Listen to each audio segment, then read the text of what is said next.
Hi Blender fans, and welcome once again to Blender TC. In today's tutorial we're going to actually make a simple plate, and at the end of the actual tutorial we're going to add the material to this so you can actually use it in your scene. This can be used for holding different things on a dining table, but the easiest way to actually make a plate is to actually get one out of your cupboard and make that your basis for your actual plate. So I've got one actually on the table at the side of me, and this is what we're going to do. So X to delete the cube, so select the cube, pressing the X key will fetch up this menu, and this will enable us to delete our cube, like so. X. Pressing the N key will make this actual menu reappear. Add in a mesh, and the mesh we're going to add in is a circle because it's the closest thing we've got to a plate. And if we press the full stop key, that will actually full stop or period, something like that. Anyway, it'll let us go into the actual center of our circle. Pressing the tab key, it goes in and out of edit mode, and we need to be in edit mode to actually alter our plate mesh. So E to extrude, S to scale, and my plate, it's got a bit of rim, but if it was totally flat like that, the gravy would run off the edge. So G and Z just to move it down a little bit, and E and S to scale, G and Z just to move it down to do somewhere where my dinner can sit, and E and S to scale, G and Z just make a little bit of rim at the base. And just a quick tip for you, if you actually were to render this now, fill this up by just pressing the F key, then you'd end up with artifacts here, because we've gone from 2 levels. The easiest way to actually prevent artifacts in a tutorial or in a object is to actually have it go flat twice along the same plane.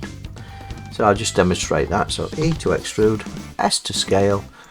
So there's still a difference between those two, so E and S, and as you can see that's flat with that.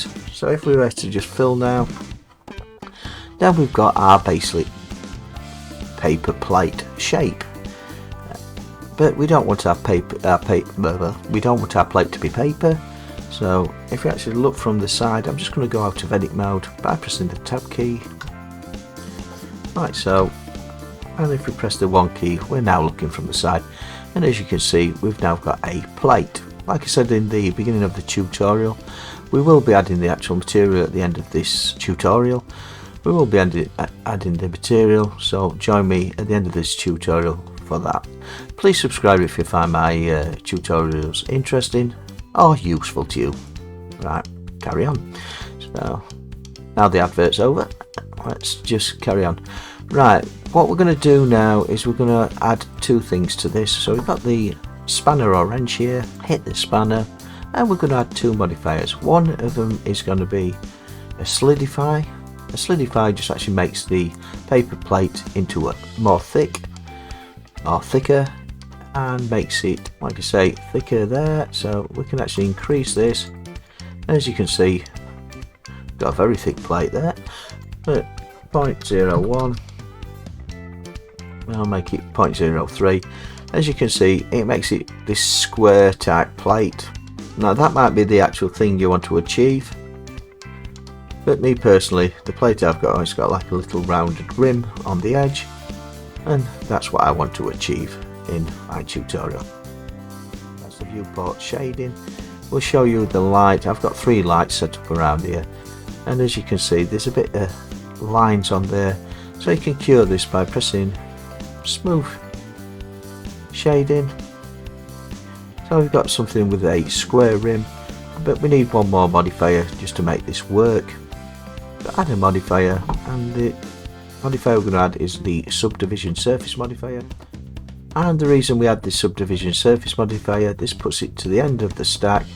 Always set this to 2, and the reason we set this to 2 is because this is on a 32 base mesh, and if we set this to 2, this will actually make that center circle that we've made into quads, and of course that's what we want to achieve, because if things are in quads they actually render better, they print better, and everything like that.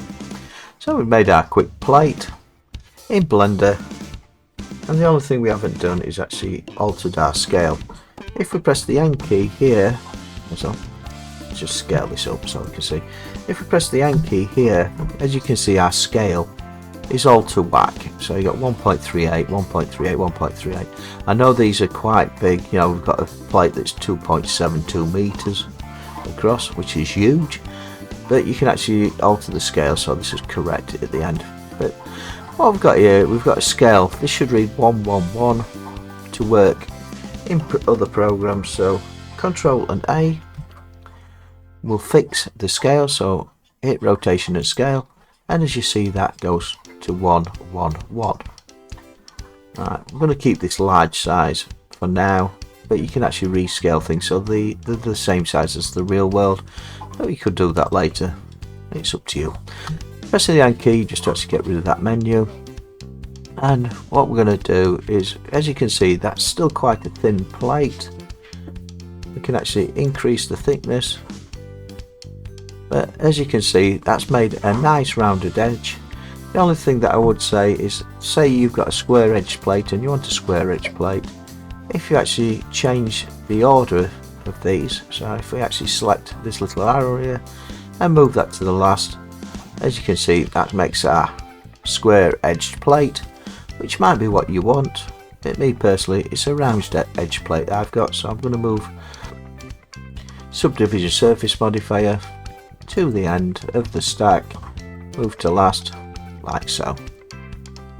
The only other modifier that I'd like to actually add to this plate is I'd like to add an array modifier, because I'd like to actually stack these plates. As a default, as you can see, it actually, let's go up to the bottom of the stack, it actually puts the count to 2 and the factor to the X. So if we actually went to there, you'd have plates going all the way across the screen. If you put 1.1, it'll put a gap between them. But of course we want to stack these plates up, so if we zero this out, that's put the two plates in the same place. But you've got the X is along the red line, the Y is along the green line, and of course Z is along the purple line, which only appears when you're actually moving something in that direction.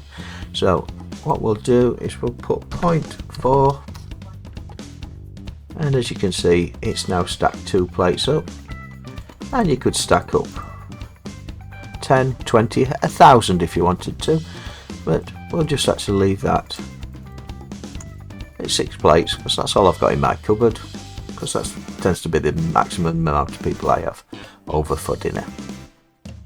So we've created a plate.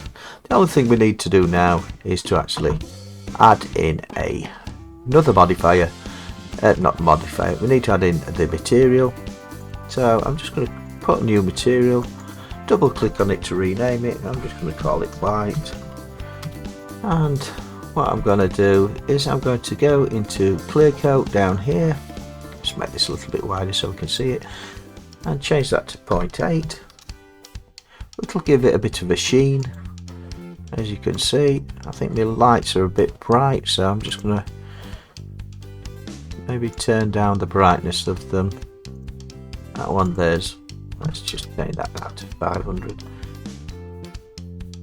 Turn that one down to 100, just to give a bit of definition. Maybe make it a blue light and make this one yellow light, so you can get different effects.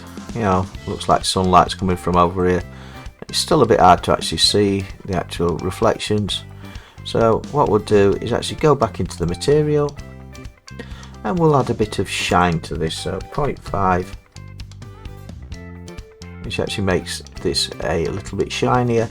But as you can see, the roughness is quite high, so if we take the roughness down by reducing that, we should get more and more sheen off our lights. Yep, and as you can see, if we move that into the light, this would look a lot more real in your scene where you're to make this into a scene. And of course you can add a plane in, add mesh, plane, just scale this, and this is going to be my little table. Just add a material into it. Oops. Oh no, some kind of brown material. Right, so I've just made myself a little table just for my plate.